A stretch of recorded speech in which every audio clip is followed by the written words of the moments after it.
इसमें मौजूद कब्रों की संख्या को लेकर लोगों में एक बात मशहूर है कि हर बार गिनती करने पर इसकी संख्या अलग होती है। इस खानकाह के उत्तरी हिस्से में एक पक्की कब्रिस्तान थी जिसके अंदर लगभग 75 कब्रें मौजूद हैं। ये कब्र संगमरमर में बदल रही है और वर्तमान में कब्र का आधा हिस्सा तब्दील हो चुका है।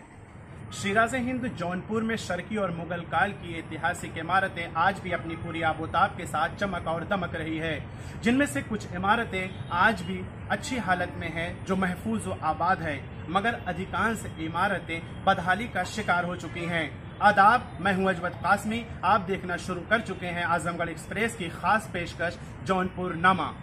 उन इमारतों की नक्काशियों को देखकर उन कलाकारों के कला को एहसास कराने के अलावा उन शासकों के इतिहास को जानने के लिए तारीख के पन्ने को पलटने पर मजबूर कर देती हैं। उन्हीं में से नगर के मोहल्ला उमर खां में जामियातुल शर्क बड़ी मस्जिद के उत्तरी गेट के निकट भव्य खानकाह है, जिसका अधिकांश हिस्सा गिरकर तबाह बर्बाद हो चुका है। इस खानकाह का निर्माण शर्की शासकों ने छात्रों एवं हुफ्फाज़ किराम के रहने के लिए करवाया था, ताकि यहाँ पर होने वाली तिलावत कलाम पाक की वजह से वे हमेशा पुण्य के भागीदारी बने रहें। इस खानकाह की पूरी जिम्मेदारी उस वक्त की सरकार की थी। वहीं इस खानकाह के उत्तरी हिस्से में एक पक्की कब्रिस्तान थी जिसके अंदर लगभग 75 कब्रें मौजूद हैं।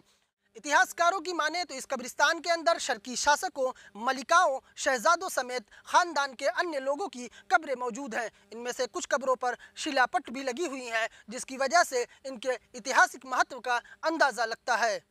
इतिहासकारों की माने तो इस कब्रिस्तान में शरकी शासकों में सबसे नेक दिल और शिक्षा प्रेमी बादशाह इब्राहिम शाह शरकी की भी कब्र है, जिसका निर्माण पत्थरों से हुआ, लेकिन लंबा वक्त गुजर जाने की वजह से पिछले कई सालों से ये देखा जा रहा है कि ये कब्र संगमरमर में बदल रही है और वर्तमान में कब्र का आधा हिस्सा संगमरमर में तब्दील हो चुका है।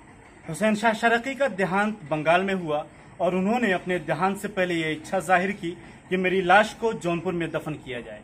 उनके देहांत के बाद उनके इच्छा अनुसार उनकी लाश को जौनपुर में इसी कब्र में दफन किया गया। और जहां तक कब्र में परिवर्तन का सवाल है तो ये कीमियाई परिवर्तन की वजह से है। इसे किसी भी चमत्कार से जोड़कर देखना ठीक नहीं, क्योंकि इससे पहले भी कई बुजुर्ग और विद्वान इस दुनिया से गुजर चुके हैं जिनकी कब्र में अभी तक इस तरह का कोई चमत्कार या कोई बदलाव देखने को नहीं मिला। इसमें मौजूद कब्रों की संख्या को लेकर लोगों में एक बात मशहूर है कि हर बार गिनती करने पर इसकी संख्या अलग होती है, जबकि वास्तविकता से इसका कोई लेना देना नहीं है।